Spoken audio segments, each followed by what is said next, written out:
जय जगन्नाथ। तेबे चलतु आज शुणा अबलोकरा कहानीर आउ एक गल्प। गल्पटीर शीर्षक हेउछि सेतुबंध कथा। पक्षी तीर्थरे 3 दिन बास करी सामंत अबलोकरा को धरी सेठारु चलीगले। जीवा बाटरे अनेक तीर्थ देवायतन पुर ग्राम नदी और पर्वत देखि देखि जाई सेतुबंधरे पहुँचिले। सेठारे बसा पाड़ी धनुष्कटी तीर्थरे स्नान तर्पण करी रामेश्वर को तीर्थ जल चढ़ाइले। तहीं परे रोषाई बास करी खियापिया कले। सामंत सुस्थ होई बसी अछंती। सेतिकी बेले अबलोकरा विनय रे हाथ जोड़ी तांको पचारिला, गोसेई मु तुम संगरे आसी अनेक तीर्थरे स्नान कली। नाना आश्चर्य कथा मध्य देखिली। अनेक पुरातन कथा सुनिली। बाट जाक नाना कथा पचारि पचारि तुमको बहुत हैरान करिअछि। आपण दयापूर्वक मोर से सबु दोष क्षमा करी एही सेतुबंधुर महिमा मते कहि दियंतु।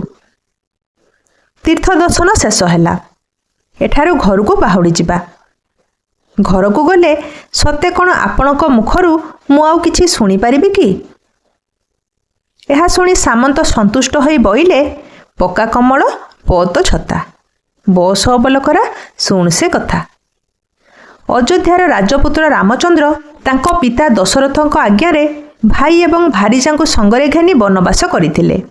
तांको भारीजांको नाम सीता। से बड़ सुंदरी। तांको लंकार रावण चराई नेइथिबारु सेही रावण को मारिबा पई रामचंद्र भालू और मांकड़ मानंको संगरे घेनी लंका को जिबा सकाशे एही बाटे आसीथिले। जेउ दिन सेतुबंध आरंभ हैला से दिन प्रथमे रामचंद्र एही शिवलिंग बसाई एहांकु नानादी उपचार दे पूजा करिथिले। पूजारे संतुष्ट होई स्वयं महादेव आसी रामचंद्र को कहिले, तुमे मर्कट मानक हस्तरे सेतुबंध बंधाई अनायासरे असुर बल सहित रावण को विनाश करी तुमर प्रियपति सीता को पाई परिबो। रामेश्वर बोली तुम नामरे एही शंभु विख्यात हेबो। जो लोक समुद्र रे स्नान करी रामेश्वर को दर्शन करिबो तार जन्म जन्मांतरर पाप विध्वंस हेबो। जो लोक प्रयागरु तीर्थ जल आनी तहिरे रामेश्वर को अभिषिक्त करिबो से सकल पापर उद्धार होई ब्रह्मलोक को जीव। एथिरे तिळे हेले संदेह नाही। एहा कहि महादेव सेई लिंगरे अंतर्ध्यान होईगले। तहीं परे रामचंद्र समुद्र रे सेतुबंध बंधाई रावण को स्ववंशरे बध करी सीता को नहीं निज राज्य को गले।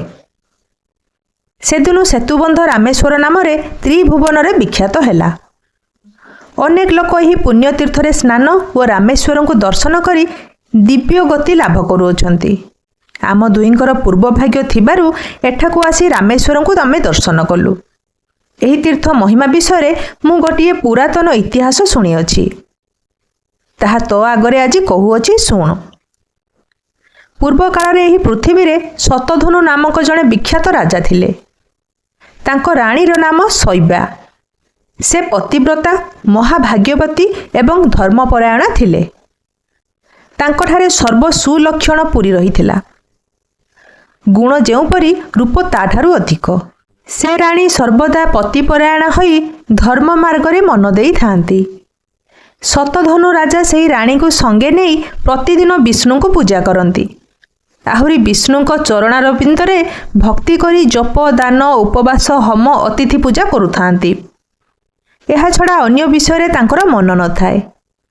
एहीपरि केते काल गला परे कार्तिक पूर्णिमा दिन से दुहे गंगा नदी रे स्नान करी बाहुड़ी आसिला बेलकु जड़े नास्तिकवादी पाषांड आसुथिला। ताकु से देखिले। शतधनु राजा जहाठारु धनुर्विद्या शिक्षा करिथिले ताहार से पाषांडटी मित्र अटे। तेणु विद्यागुरुंकर मित्र बोली गौरव रखी शतधनु सेही पाषांड सहित दुख सुख कथबार्ता हेले। व्रती माने पाषांडर मुख चाहि ता सहित कथबार्ता हेले तांकर धर्म नष्ट होई जाय बोली जानिथिबारु राणी ताकु न चाहि सूर्य को चाहि मौन होई रहिले। राजा से पाषांड सहित कथबार्ता शेष करी फेरिबारु राणी राजांक संगे घर को आसिले। तहीं परे से पति पत्नी विधि अनुसार विष्णु पूजा होम दान अतिथि सत्कार प्रभृति जहा किछि नित्यकर्म ताहा सबु शेष करी आनंदरे रहिले। केतक दिन गला परे राजांकर आयुष शेष हेबारु से मरीगले। ସ୍ୱାମୀ ମୃତ ହେବା ଦେଖି ଶୈବ୍ୟା ରାଣୀ ରାଜାଙ୍କ ଚିତା ଅଗ୍ନିରେ ପଡ଼ି ଦେହତ୍ୟାଗ କଲେ। ରାଜା କାର୍ତ୍ତିକ ପୂର୍ଣ୍ଣିମାରେ ଉପବାସ କରି ପାଷାଣ୍ଡ ସହିତ କଥାବାର୍ତ୍ତା ହୋଇଥିବା ପାପରୁ କୁକୁର ହୋଇ ଜନ୍ମିଲେ। ରାଣୀ ତାହା ନ କରିଥିବାରୁ ସେ ସୁକୃତ ବଳକୁ କାଶୀ ଦେଶର ରାଜାଙ୍କର ଝିଅ ହୋଇ ଜନ୍ମ ହେଲେ। ସେ ଜନ୍ମରେ ତାଙ୍କୁ ପୂର୍ବଜନ୍ମର କଥାଯାକ ଜଣାପଡ଼ୁଥିଲା। ସେ ରୂପ ଗୁଣ ଏବଂ ସୁଲକ୍ଷଣରେ ପୂର୍ଣ୍ଣ ହୋଇ ପିତାମାତାଙ୍କର ଆନନ୍ଦ ବଢ଼ାଇଲେ। କେତେଦିନ ଗଲା ପରେ ସେ କନ୍ୟା ଯୁବତୀ ହେବାରୁ ତାଙ୍କ ପିତା କାଶୀରାଜ ତାଙ୍କୁ ବିବାହ କରାଇବା ପାଇଁ ବର ଖୋଜାଇଲେ। ତାହା ଶୁଣି ସେ କନ୍ୟା ପିତାଙ୍କୁ କହିଲେ, ତୁମେ ମୋ ସକାଶେ ବରପାତ୍ର ଖୋଜିବାକୁ ବ୍ୟସ୍ତ ହୁଅ ନାହିଁ। ବର୍ତ୍ତମାନ ବିବାହ ହେବାକୁ ମୋର ଇଚ୍ଛା ନାହିଁ। ଯେତେବେଳେ ମୋର ଇଚ୍ଛା ହେବ ମୁଁ ସେତେବେଳେ କହିବି। ଏହା ଶୁଣି କାଶୀରାଜା ଆଉ ବର ଖୋଜାଇଲେ ନାହିଁ କି ଝିଅକୁ ବିବାହ କରାଇବେ ବୋଲି ନାଁ ଧରିଲେ ନାହିଁ। ତହିଁପରେ ସେ ରାଜକନ୍ୟା ଦିବ୍ୟ ଚକ୍ଷୁରେ ଚାହିଁଲେ ଯେ ତାଙ୍କ ପତି ଶତଧନୁ ରାଜା ମୃତ ହେଲା ପରେ ଗୋଟିଏ କୁକୁର ହୋଇ ବିଦିଶା ନଗରୀରେ ଜନ୍ମ ହୋଇଅଛନ୍ତି। ତାହା ଜାଣିବା ମାତ୍ରେ ସେ କନ୍ୟା ବିଦିଶା ନଗରୀକି ଯାଇ ସେହି କୁକୁରକୁ ଦେଖିଲେ। ଜ୍ଞାନ ବଳରୁ ଏହି କୁକୁର ମୋର ସ୍ୱାମୀ ବୋଲି ଜାଣିପାରି ତାକୁ ଆଦର କରି ଖାଇବାକୁ ଉତ୍ତମ ଭୋଜନ ଦେଲେ। କୁକୁରମାନଙ୍କର ଜାତିଗତି ସ୍ୱଭାବ ଅଛି ଯେ ସେ ଯାହାର ଖାଇବେ ତାରି ପଛେ ପଛେ ଗୋଡ଼େଇବେ। ଏ କୁକୁର ମିଷ୍ଟାନ୍ନ ଖାଇବାରୁ ରାଜକନ୍ୟାର ପଛେ ପଛେ ଗୋଡ଼ାଇ ସ୍ୱଜାତି ଯୋଗ୍ୟ ଚାଟୁ ପ୍ରକାଶ କରିବାକୁ ଲାଗିଲା।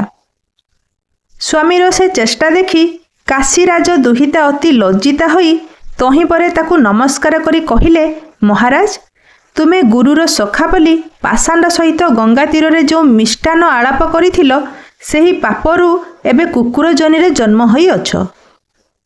ସେ ଜନ୍ମରେ ମୁଁ ତୁମର ରାଣୀ ହୋଇଥିଲି। ମୋର କିଛି ପାପ ନଥିବାରୁ ମୁଁ ଏବେ କାଶୀଦେଶ ରାଜାର ଝିଅ ହୋଇ ଜନ୍ମିଅଛି। ତୁମେ ଗତ ଜନ୍ମ କଥା ସ୍ମରଣ କର।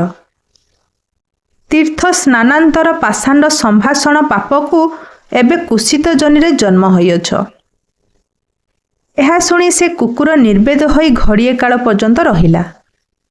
ତହିଁପରେ ସେଠାରୁ ଚାଲିଯାଇ କୋଳାହଳ ନାମକ ଗୋଟିଏ ଉଚ୍ଚ ପର୍ବତ ଉପରେ ଉଠି ପର୍ବତ ଶୃଙ୍ଗ ଉପରୁ ମରୁଭୂମିକୁ ଡେଇଁ ପ୍ରାଣ ହରାଇଦେଲା।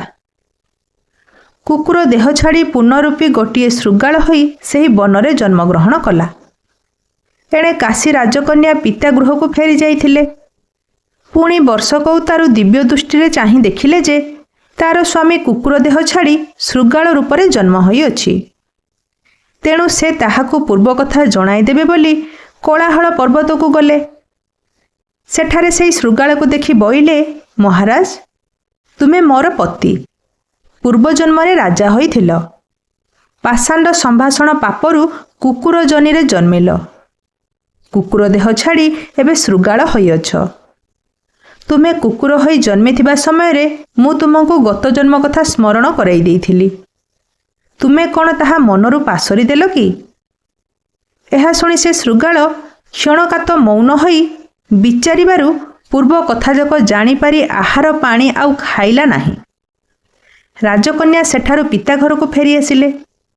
ଶୃଗାଳଟା ନ ଖାଇ ନ ପିଇ ସେହି ବନ ମଧ୍ୟରେ ଶୃଗାଳ ଦେହ ଛାଡ଼ି ପୁଣି ଗୋଟିଏ ବୃକ ହୋଇ ଜନ୍ମଗ୍ରହଣ କଲା।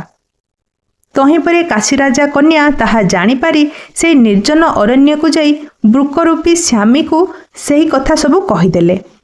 ମହାରାଜ, ଆପଣ ବୃକ ନୁହଁ, କିନ୍ତୁ ପରମ ଧାର୍ମିକ ଶତଧନୁ ରାଜା ଅଟନ୍ତି। କୁକୁର ଏବଂ ଶୃଗାଳ ଜନିରେ ଜନ୍ମିଥିବା ସମୟରେ ମୁଁ ତୁମକୁ ପୂର୍ବଜନ୍ମ କଥା ସ୍ମରଣ କରାଇ ଦେଇଥିଲି। ତାହା କ'ଣ ମନରୁ ପାସୋରି ଦେଲ କି? ଏବେ ପୂର୍ବ ଚରିତ ସୁମରଣା କରି ସମୟୋଚିତ କାର୍ଯ୍ୟ କର। ଏହା କହି ସେ କନ୍ୟା ପିତା ଗୃହକୁ ଫେରିଗଲା। ବୃକରୂପୀ ରାଜା ଏକଥା ଶୁଣିବା ମାତ୍ରେ ବୃକ ଦେହ ପରିତ୍ୟାଗ କରି ଗୋଟିଏ କାକ ହୋଇ ଜନ୍ମ ହେଲା।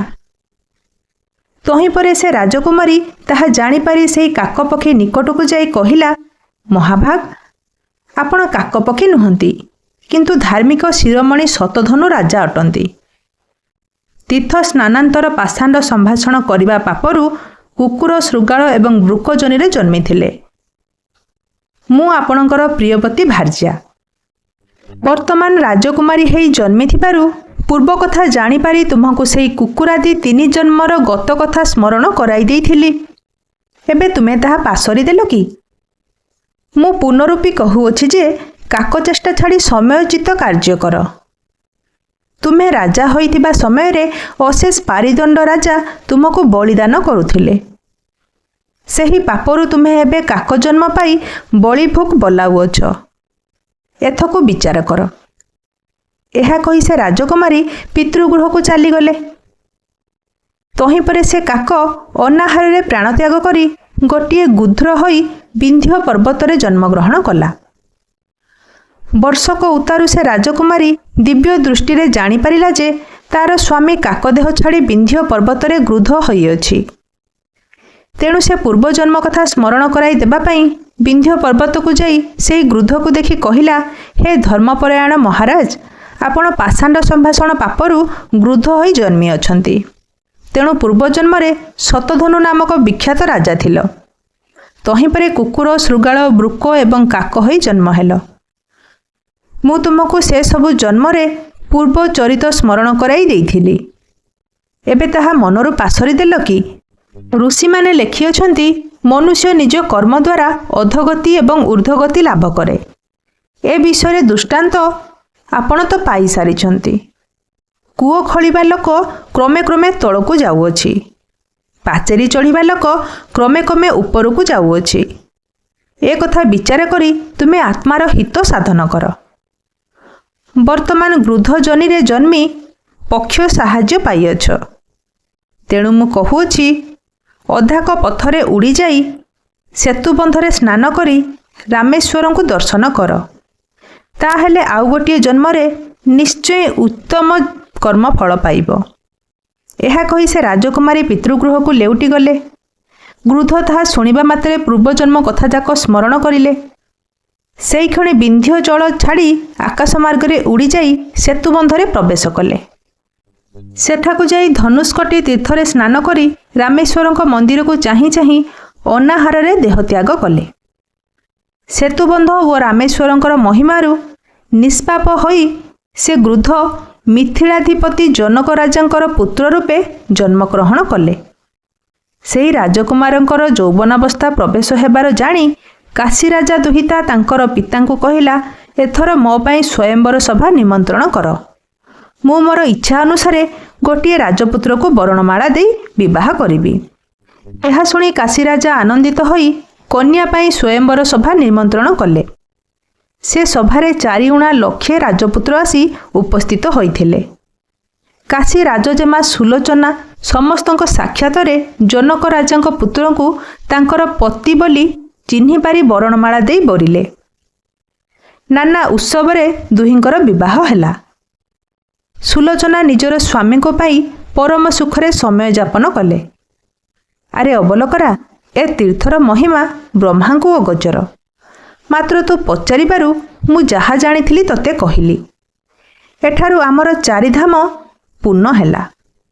ଉଠ, ଏଥର ନିଜ ରାଜ୍ୟକୁ ଯିବା। ଏହିଠାରେ ଆମର ଅବଲୋକରା କାହାଣୀ ଶେଷ ହେଲା। ମୋଟାମୋଟି ଆମେ 23 କି 24ଟା ଗପ ଶୁଣିଲୁ। କେମିତି ଲାଗିଲା କମେଣ୍ଟ ସେକ୍ସନରେ ଜଣାଇବେ। ତା ସହିତ ପରବର୍ତ୍ତୀ କେଉଁ ଗପ ଶୁଣିବାକୁ ଆପଣ ଆଗ୍ରହ ପ୍ରକାଶ କରୁଛନ୍ତି ତାହା ମଧ୍ୟ ମୋତେ ନିହାତି ଭାବରେ ଜଣାଇବେ। ମୁଁ ତାକୁ ପରିବେଷଣ କରିବା ପାଇଁ ସତ ଚେଷ୍ଟା କରିବି। ଧନ୍ୟବାଦ।